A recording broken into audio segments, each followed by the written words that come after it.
getting more political for a minute, you know, Nelson Mandela, the father of the new nation, was a great international figure, honored around the world as a figure of hope and racial reconciliation. Desmond Tutu sort of served as his right-hand man in terms of spreading the gospel about South Africa and the Rainbow Nation.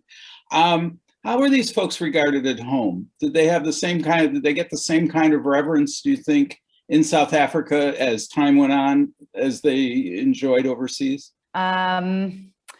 I would say that there's disappointment in, there's a conversation about Mandela that maybe happened, it's still happening, but maybe 5 years ago, about around when he died, about, you know, whether that seemed to be happening within South Africa, about whether he had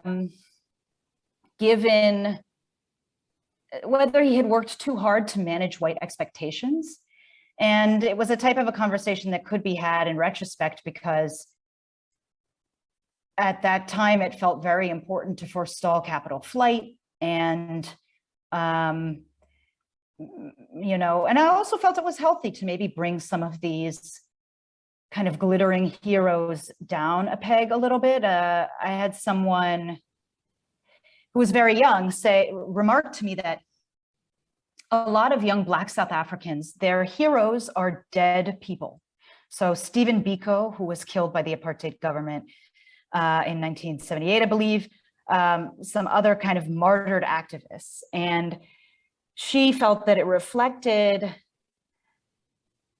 a feeling that almost everyone alive who had gone into government or leadership had been tainted by the very nature of having to steward and interact with this government that in some cases perpetuates a lot of inequalities.